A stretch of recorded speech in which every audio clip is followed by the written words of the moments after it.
আসসালামু আলাইকুম সম্মানিত সুধী। আজকে বিশ্ব নবীর একটি হাদিস আমরা শুনব, যিনি আমার আপনার নবী, বিশ্ব নবী, সারওয়ারে কায়নাত, ফখরে মাওজুদাত, যিনি আল্লাহর হাবিব, আল্লাহর বন্ধু, দুনিয়া ও আখেরাতের যিনি শ্রেষ্ঠ মানব, যাকে অনুসরণ করলে আল্লাহকে পাওয়া যায়, জান্নাতে যাওয়া যায়, দুনিয়া ও আখেরাতের সর্বোচ্চ মাকামে পৌঁছানো যায়, যার প্রতিটি কর্মের মধ্যে আমাদের সফলতা। আজকে ওই নবীর একটি হাদিস আমরা শুনব। তো আলহামদুলিল্লাহ, চলুন আমরা শুনি।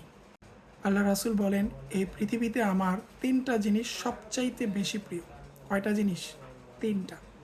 আন্নান নাবিয়্যা মুহাম্মাদুন সাল্লাল্লাহু আলাইহি ওয়াসাল্লাম ক্বাল হুব্বিবা ইলাইয়া মিন দুনিয়াকুম তালাস। এই দুনিয়ার মধ্যে আমার তিনটা জিনিস প্রিয়। সেই তিনটা জিনিস কি? চলুন আমরা জানি।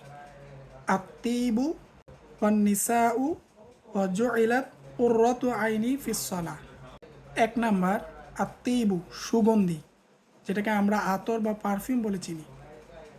সুগন্ধি আল্লাহ রাসূল একটা প্রিয় জিনিস ছিল, পৃথিবীর মধ্যে সবচাইতে বেশি প্রিয় ছিল সুগন্ধি। এক নাম্বার। সাহাবীরা বলেন, যখনই আল্লাহ রাসূল সাল্লাল্লাহু আলাইহি সাল্লাম মসজিদে আগমন করতেন, তার আগেই আমরা বুঝতে পারতাম, রাসূলের আসার আগেই সুগন্ধি ছড়াতো, আমরা বুঝতে পারতাম যে রাসূল আসতেছেন। তো চলুন আজকে থেকে আমরাও রাসূলের আদর্শ মেনে চলি, রাসূলের সুন্নতের উপর আমল করি। আজকে থেকে আমরাও সবাই আতর অথবা সুগন্ধি, হালাল সুগন্ধি ব্যবহার করব তো ইনশাল্লাহ। ইনশাল্লাহ।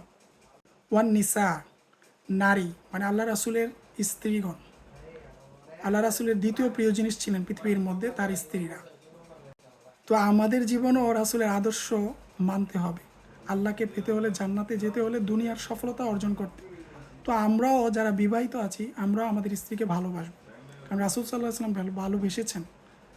তো আমরা যদি মুসলমান আমাদেরকে দাবি করি, আল্লাহর বান্দা এবং রাসূলের উম্মত, তাহলে রাসূলের আদর্শ আমাদেরকেও মানতে হবে। রাসূল যা পছন্দ করেছেন আমাদেরকেও তা পছন্দ করতে হবে। রাসূল যা অপছন্দ করেছেন আমাদের তা অপছন্দ করতে হবে, কারণ রাসূল সাল্লাল্লাহু আলাইহি ওয়াসাল্লাম জান্নাতের সর্দার।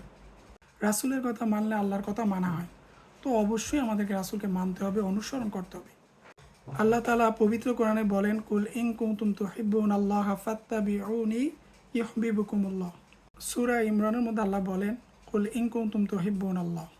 হে নবী, আপনি বলেন যে তোমরা যদি আল্লাহর ভালোবাসা পেতে চাও, ফাত্তাবিউনি, তাহলে আমি নবীর অনুসরণ করো। ইউহিব্বুকুমুল্লাহ, তাহলে আল্লাহ তোমাদেরকে ভালোবাসবেন। আল্লাহ তাআলা তার কোরআনে আমাদেরকে জানিয়ে দিয়েছেন, অতএব আপনারা বুঝতেই পারতেছেন। আর তিন নাম্বার হচ্ছে ওয়াজুইলাত কুররাতু আইনি ফিস সালাহ।